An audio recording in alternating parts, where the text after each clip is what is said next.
Good evening, and thank you for joining us on Wyln News. Here's a recap of our top stories from the week. Crews were called to South Poplar Street in Mount Carmel just after midnight for a fire that affected 8 homes. All 23 people, that included 15 adults and 8 children, from the homes made it out safe, thanks to volunteers, according to the Red Cross. 2 firefighters were taken to the hospital for minor injuries. Mount Carmel's fire Randy Kramer said that all 8 homes sustained damage and the fire was caused by a propane tank explosion. State police arrested 2 men during an undercover operation hiding drugs in Wilkes-Barre. On November 20th, PSP assembled an undercover operation with a confidential informant to buy drugs from a man identified as Cleveland Haynes. A meetup was set at the Osterhaus Free Library on South Franklin Street between Haynes and the CI police. They later saw Haynes with another man, later identified as Brian Pearl. Pearl went down to place the drugs at the base of a light post. The CI approached the 2 men to pick up the drugs and leave the money. When Pearl went to pick up the money, police revealed themselves and tried to place the men in custody. Pearl fled on foot and began throwing items at police behind him. It was later revealed that he was throwing empty plastic bags and pieces of crack cocaine. Haynes and Pearl both faced drug charges including possession with the intent to deliver. Prosecutors have updated the charges against the Hazleton man from a May shooting in a restaurant. 27-year-old Jose Ensandora Perez is accused of killing 30-year-old Nanacook man Jeuriz Sanchez Alvarez in a shooting that took place in Sazon Latino 2 at 921 Alter Street on May 25th. The charges from Hazleton police originally included recklessly endangering another person, theft of a firearm, and carrying a firearm without a license. The new charges are voluntary manslaughter and aggravated assault. Sandova allegedly fired multiple rounds and struck 2 people inside of the restaurant. When police arrived at the scene, they found Sanchez Alvarez unresponsive and he was pronounced dead at the hospital. The second victim, who was not identified, was shot through the left knee and was flown to a trauma center for treatment. The Dallas Township Police Department is seeking the public's assistance in identifying the driver behind a hit-and-run incident. On November 11th, at approximately 5 o'clock p.m., police responded to a hit-and-run at the intersection of East Hill Road and State Route 415. The vehicle involved in the incident is described as an old model Dodge Ram with a 2-tone color scheme. The upper body is black or dark blue, while the lower trim is silver. The vehicle has damage to the front end. If anyone has information about the vehicle or the driver, they are asking to contact the police at 570-674-2003. There has been a house fire in a Wilkes-Barre neighborhood, but luckily their local fire department was successful in preventing any extra damage. In the morning of Monday, November 24th, a fire started at a home's top floor, burning right through the roof and damaging the walls. The Wilkes-Barre Fire Department arrived on time to help put out the fire, along with some help from the Kingston Fire Department. While the house sustained heavy damage, no injuries were reported, and its residents and a few pets, including a dog and a rabbit, evacuated to safety. The incident occurred on 187 Dana Street in Wilkes-Barre. The Wilkes-Barre City Police Department is investigating a burglary at a business building and are looking for the man shown on screen. On Sunday, November 23rd, a burglary was reported at 195 North Wilkes-Barre Boulevard, thus the police were dispatched to the scene. After some investigating, the police found that the suspect gave a forced entry through the side door, then prying an office door open. Through surveillance footage, police found the suspect to be looking through the whole premises, then leaving the same way he came in. Anyone with information on the whereabouts or the identity of the suspect is strongly advised to contact the Wilkes-Barre City Police Department at 570-208-4200 or message them on their Facebook page. This is an ongoing investigation. 2 men have been charged from an arrest that took place in Danville last spring. 53-year-old Shane Maurer of Millville and 64-year-old Jeffrey Adams of Jim Thorpe were taken into custody after Danville police found them passed out at a Sunoco on May 5th of last year. Both men already had warrants out for their arrests. Police found more than 11 ounces of marijuana in baggies across the minivan. Officers also said there was a strong odor of pot coming from the vehicle. The van was later impounded. Also in the van, police found small amounts of fentanyl and methamphetamine along with several hypodermic needles and rolled joints. All of the drugs were sent to a state police crime lab for analysis prior to charges being filed with Danville District Judge William Wilt III. Maurer and Adams were both charged with felony possession with intent to deliver marijuana as well as having drug paraphernalia. The Wilkes-Barre City Police arrested a man on charges of shooting and killing someone in 2023. On Monday, detectives took 18-year-old Omar Reddit into custody for shooting 30-year-old Kyle Earl Lee Deslet on Cole Street in Wilkes-Barre over 2 years ago. Deslet was found unresponsive in the area of 230 Cole Street and was taken to Geisinger Wyoming Valley Medical Center in Plains Township, where he died shortly after. An autopsy revealed his death was a homicide and he sustained multiple gunshot wounds. At the scene, there were 14 9mm shell casings recovered. Surveillance footage shows 2 men running from 230 Cole Street to an apartment building, getting a third male, and going back. One man lifted an object before the 3 men took off again, 2 of them to 125 Cole Street, and the shooter to 145. A witness said that Deslet was having issues with teenagers over a female, and the shooter goes by Omar and Bubba in the streets. Detectives executed several search warrants for Reddit's social media platforms, specifically Instagram, where he talked about someone being clapped and said he was on the run and staying inside for 2 to 3 months. DNA collected from the shell casings came back to Reddit. In an interview, Reddit admitted to firing shots at Deslet in self-defense after Deslet aimed a firearm at 2 of his friends. Reddit was arraigned by District Judge Thomas Malloy on charges of criminal homicide, discharge of a firearm into an occupied structure, and illegal possession of a firearm of a minor. He was jailed without bail at the Luzerne County Correctional Facility. Police are searching for 36-year-old Rowan Felice, who was wanted following a high-speed chase that ended in a crash. The incident occurred on November 19th when Felice was pulled over for driving with a suspended license. When officers attempted to stop him, Felice fled the scene, accelerating the speeds over 80 miles per hour. During the chase, he swerved into oncoming traffic to pass another vehicle.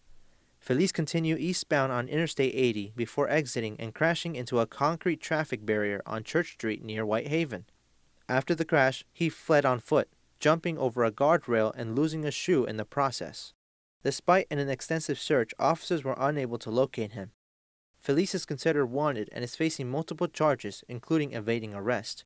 Anyone with information about his whereabouts is urged to contact 911. We have an update to a story we brought to you last night. Yesterday, November 25th, the Woodlands Inn located on Route 309 in Wilkes-Barre was unexpectedly closed and had a sign posted on entryways saying the building was unsafe for occupation. It was later announced by code enforcement officials that the notice was posted because PPL had cut power to the building on account of over $100,000 of unpaid utility bills. The power was turned back on Tuesday afternoon, but the notice from code enforcement remains, and officials say that the notice will stay there for the foreseeable future. James Humanansky says that a number of repairs will have to be made to the building. After that, a final inspection can be made to verify the building is safe for occupation. With Thanksgiving right around the corner, there are bound to be some closings for this time of year. The Hazleton Public Transit Office has made an announcement on their Thanksgiving schedule.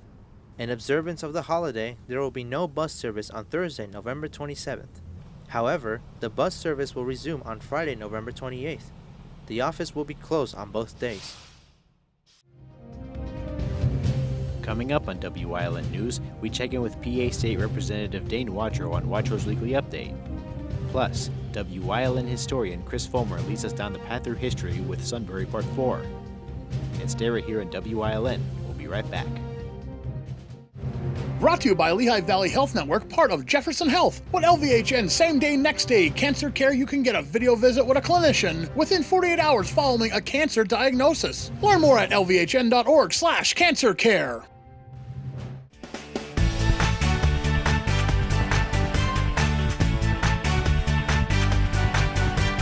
My name is Charlie. I am 8, and the forecast for tomorrow is partly cloudy.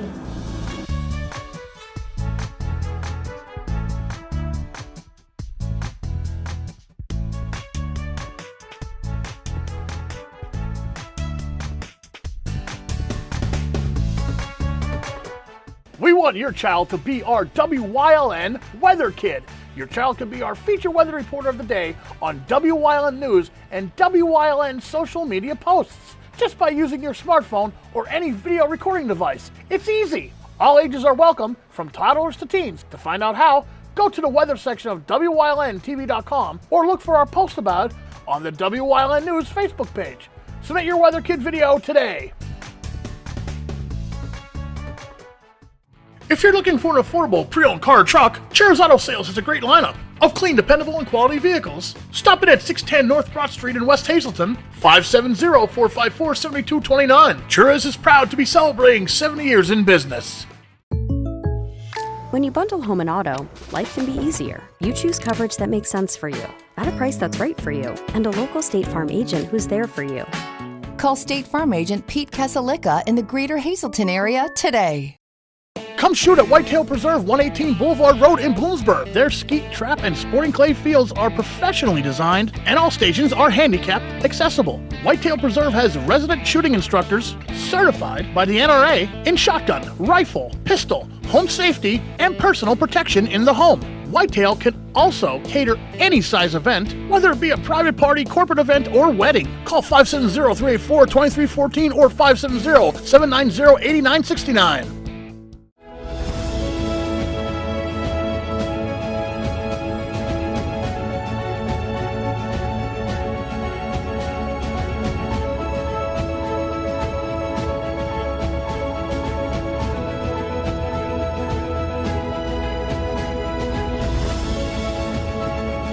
Hi, welcome to Watro's Weekly Update. I am the host today, Preston Endress, and here with me is my good friend Dane Watro. How are you today, Dane? Preston, I am very good. Still, as the months and weeks go on, it's getting more chillier out there, so I'm just trying to stay warm. And I got to talk about your outfit here. I'm not much of a turtleneck guy, but that looks sharp. I like it. I've looked into it. The turtleneck look with the suit is actually a thing, and it's actually, I think it fits my personality a little, honestly. Looks good. Yeah. Looks good. And I know you've told me before that you're more for the hot weather, and sorry to burst your bubble, but it looks like it's we're in for a nippy out winter. Absolutely. Yeah. So with the important stuff to get out of the way, so I hear that the important budget is over with? Yes, finally, June 30th is when it should have been done, and we should have remained there until it was done. However, we're back and forth, which is good because I got to work and be at home with the constituents back home in the 116th district. But a spend plan was agreed upon. It's a $50 billion spend plan. The good thing, and I voted affirmative for the budget, is because there's no use of the rainy day fund or any use of the reserve fund. So what that means is that there's income still there that we are able to balance this budget, and there is no tax increase. That's the most important piece of this whole project as far as the budget's concerned, as far as I'm concerned, for the people that I get to represent. So I'm very happy to report no tax increase, and we got a lot of things, good things funded. State police, a bunch more classes. To say, for the record, 1,000 more state troopers will be added to the roster as far as the state legislature's budget that we passed. Very happy to report that we need police, we need law enforcement. I'm an advocate of it, and also a good amount of chunk of money set on the side for local law enforcement for training and recruitment and retention as well. So I'm happy to see all those line items get accomplished. Second most very expensive part of the budget is education. And all the school districts that I get to represent got a nice increase. So that's good, and we still kept intact cyber charter school, which is very important because brick and mortar schools are not for everybody, and now families still have an option to send their children to a cyber charter school. I'm hearing a lot of good news. So no tax increase, more cops, and oh wait, sorry, should I say polices, or is cop not a? Well, no, it's a thing. Yeah, local cops and state troopers. I don't know, because I don't know. I've heard some people say that, hey, that's not a good term, or maybe it's just dumb videos I'm watching. But these are all good, especially. Okay, so while it's more expensive, I am definitely more for an advanced education. Yes, for sure. So I'm very happy to see our local school districts getting some more money to put towards our children's education.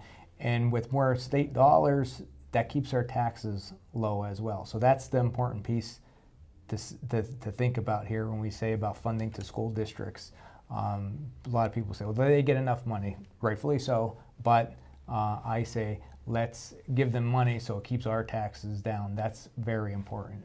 Yep. Well, great. If you don't mind, Preston, I know we're talking about the state budget, but about LIHEAP. The heat is getting cold outside, as we discussed earlier. Right. And the LIHEAP program, which offers assistance for home heating, is going to be opening next month. That's really important. I would just like to let the people know, if they fall within the criteria, call my office and we'll check out if they fall within the guidelines and get them some help if needed.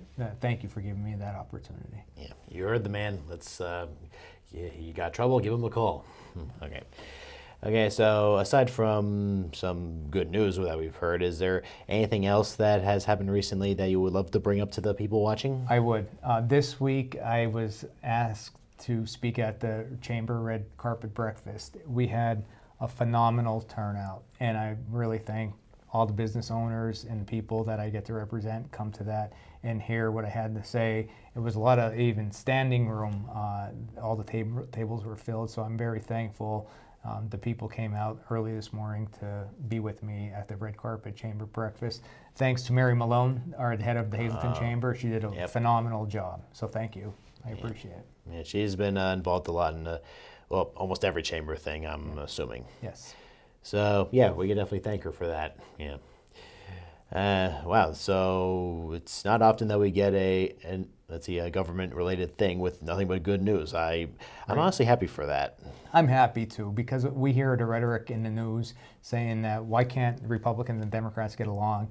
In this case, it took us a while, but there was a compromise. We did it. We got it to the finish line, and I'm very happy to say I worked across the aisle and voted in affirmative. So. And I'm happy to say I got a good note from this guy, so okay. Well, with that said, I'm glad that we had a very positive Quattro's Weekly Update today, and I'm hoping that it will continue to be that way for by weeks to come. So we'll see you next time.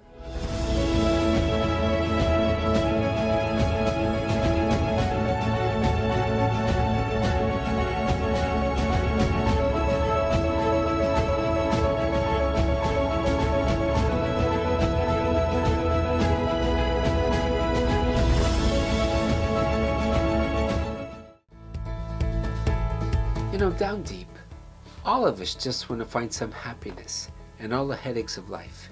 But people are looking in the wrong direction for happiness. So Grace, what advice can you give people to how to find happiness?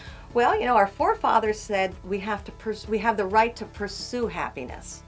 So that kind of gives us a hint of where their mindset was. It's not going to come to us. We have to pursue it. But how do we pursue happiness? Well, we can make goals. And as we're about to meet the goal, in our brain, dopamine is released. And that is the feeling of happiness, satisfaction. So we can't lay in bed waiting for happiness to come get us. We have to set goals, and we have to work at those goals. Think about the Olympians. They've worked years for that medal around their chest, and they're crying they're that happy. Because the harder we work towards our goals, the more the dopamine release in our brain. Very good. Okay.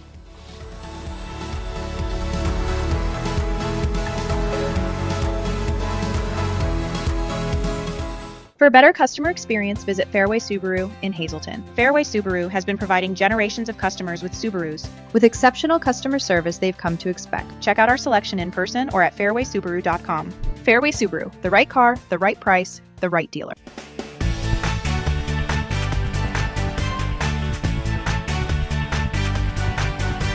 My name is Charlie.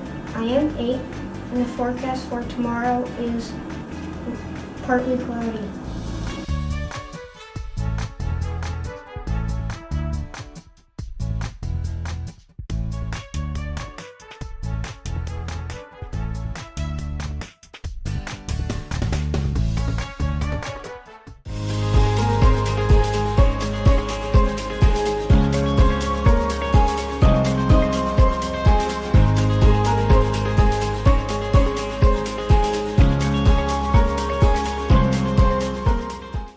Moviegoers in Sunbury had several options to watch movies at.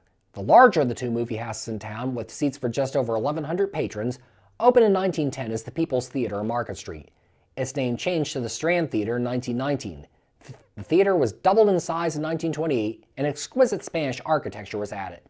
Another enlargement was undertaken in 1951, and a larger screen for CinemaScope films was at in 1953. June 12, 1980 would be the day of the last picture show at the Strand Theater, which fell victim to the rise of shopping mall cinemas. An electrical warehouse now stands at its location. A second Sunbury theater opened in 1911 as the Victoria Theater. With a capacity of 470 guests, it originally showed silent films. In the early 1930s, its name was changed to the Rialto Theater. A new screen was added in 1934, and shortly thereafter was bought by the Comerford amusement chain. Another extensive remodeling took place in 1957. In its last years, the Rialto was not a successful theater, and it closed temporarily in 1958, 1974, and 1977. The curtain came down for the final time in the Rialto Theater on December 27, 1978, when a frustrated janitor lit a broom on fire and hurled it into a closet, which soon set the entire theater ablaze. 3 months later, on March 15, 1979, another fire broke out in a rear garage, which was also later ruled an arson attempt. An adjoining church and furniture store were also damaged in the second fire. Deemed in too poor condition to salvage, the Rialto Theater was torn down in 1980. 1915 sees B. Frank Bastian open a bakery on Court Street. 5 years later, he would enter into a partnership with Benjamin Apple to open Buttercrust Baking on North 11th Street. The bakery would quickly take off, selling breads such as Wholesome, Milano, Buttercrust Country, and Roman Meal. Buttercrust would prove to be an innovative bakery. It was the first to use unleavened flour, which was the first bakery east of the Mississippi River to offer sliced bread in the 1930s, and the first in the eastern U.S. to package its bread in cellophane wrapping. Buttercrust Baking was purchased by Sara Lee in 2006, and then again by Bimbo Bakeries in 2010. The bakery closed in 2017. A notable pharmacy chain would get its start in 1920 when partners Scott Ray and George C. Derrick purchased the former Kelly Drug Store at 430 Market Street. The very first Ray and Derrick drugstore would soon open that location, and in the decades that followed, even more stores opened throughout Pennsylvania, expanding deep into the coal region, Poconos, and Lehigh Valley. At its peak, there were 134 Ray and Derrick drugstores in the chain, dispensing medicines to those who needed it. The chain was purchased by People's Drug in late 1984, but would be kept largely intact by its new parent company. The end for Ray and Derrick would come when People's Drug was itself purchased by CVS in 1991, after which the latter converted all remaining Ray and Derrick stores to the CVS name. Throughout all this time, Sunbury had to come to terms with frequent flooding. The Native Americans that once lived in the site had said that the Susquehanna would flood Sunbury roughly every 14 years, and often they were proven correct. Previously, there had not been enough money to deal with the issue, but a massive flood in 1936 in which the river rose nearly 27 feet and caused $4 million worth of damage proved to be the impetus to finally get something done. Congress allotted funds for the construction of a flood wall in town, although the Army Corps of Engineers soon determined it would take 10 times that much to build a properly effective flood wall. Funding issues in World War II delayed the start of construction until 1946. Even then, problems would plague the project. Budget cuts, local opposition, quicksand, fires, and rats fleeing the riverside boroughs infesting the town. Eventually, however, the flood wall would be complete in 1951, having passed a preliminary test in November 1950, when what had been completed by then successfully held back an 18-foot-high flood. It would get its biggest test in 1972 when Hurricane Agnes's waters crashed down Pennsylvania. The floodwaters came within 2 inches of the top of the wall, but it successfully held. Today, the flood wall still stands guard over Sunbury, keeping it safe from the river's rage. Organized baseball had first been played in Sunbury around 1887. Other teams would come and go over the years, including the Sunbury Senators of the Central Pennsylvania League, which moved from Mifflinburg in 1938 and stayed in Sunbury for 3 seasons. In 1945, Memorial Park Stadium was built on Jefferson Street, and the New York Yankees replaced one of their farm teams in the Class B Interstate League in Sunbury. Despite not doing well in the field, the team attracted over 100,000 fans in each of its seasons of play. The Cincinnati Reds took over the franchise in 1948, changing its name to the Sunbury Reds accordingly. This affiliation lasted 2 seasons, at which point it switched to the Philadelphia A's, in which legendary manager Connie Mack's final season charged the team. Although Mack did not arrive in Sunbury during the 1950 season, he had come to town for games in previous seasons. Willie Mays, however, would appear in Sunbury in 1950 as a member of the Trenton Giants. Future Hall of Famers Nellie Fox and Robin Roberts would also play in Sunbury, on Lancaster's and Wilmington teams respectively. The New York Giants took over the Sunbury squad from 1951 to 1952. Organized baseball's final stand in Sunbury would be in 1955, when the Piedmont League's Sunbury Redlegs called Memorial Park Stadium home. When the Piedmont League subsequently folded, so did the Redlegs. A wise market now stands on Memorial Park Stadium site. Although some of the facility's bleachers, fences, and ticket booths were purchased by local high schools for their own use in the following years. For fans of basketball, the Sunbury Mercuries took the court at the old Sunbury High School gym beginning in 1947 in the Eastern Professional Basketball League. They would be a staple of the league for the next 24 seasons through 1971, facing off with such squads as the Wilkes-Barre Barons, Wilmington Blue Bombers, and Allentown Jets, and winning the league title in 1951. Among the Mercury's more notable alumni were Philadelphia radio announcer and Summer Basketball League founder Sonny Hill, legendary NBA coach Jack Ramsey, and longtime Detroit Pistons general manager Jack McCloskey.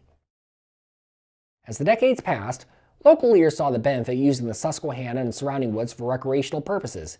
Shikellamy State Park was created by the state in 1960, with its centerpiece being the overlook across the river from Sunbury, affording those standing there a tremendous view of the town. It had been the site of an observation tower built by local eccentric John Mason that stood from the 1840s to the 1860s, and later where a hotel had stood from 1894 until it burned down in 1898. The marina across the river in Sunbury was added to the state park in 1972. Meanwhile, in 1969, crowds would gather at the river's edge for the dedication of the world's largest inflatable dam. Originally called the Sunbury Faber Dam, it was the successor of an earlier dam, the one for which the neighboring town of Shamokin Dam had gotten its name, that had been destroyed in the 1904 flood. The current dam is composed of a concrete base attached to piers and rubberized fabric bags that, when inflated, close off the flow of the river's water, creating the 3,000-acre Lake Augusta, which is available for boating and other recreational activities in the summer months.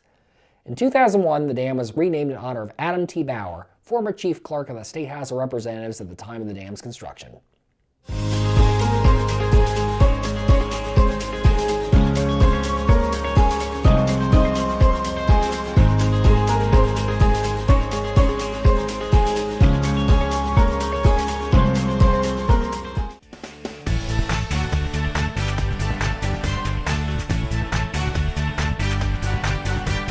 My name is Charlie. I am 8, and the forecast for tomorrow is partly cloudy.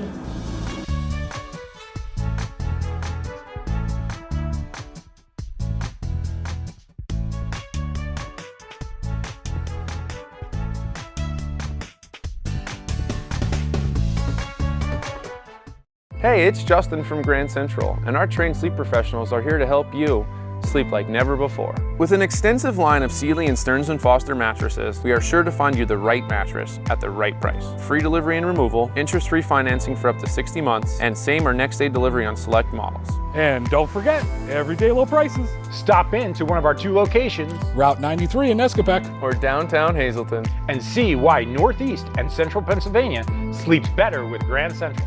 It's cold out there. Call S.J. Kowalski for the best products and solutions to help lower your energy costs and keep your family safe and comfortable this winter. Our professional team has unparalleled experience with all the latest innovative types of heating systems. We're a Lennox Premier dealer, installing high-quality equipment, providing the ultimate experience in comfort and climate control while being energy efficient. S.J. Kowalski, heating and cooling the way the earth intended.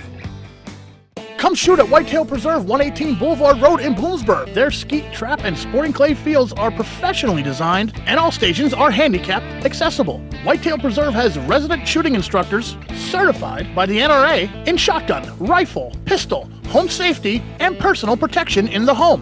Whitetail can also cater any size event, whether it be a private party, corporate event, or wedding. Call 570-384-2314 or 570-790-8969.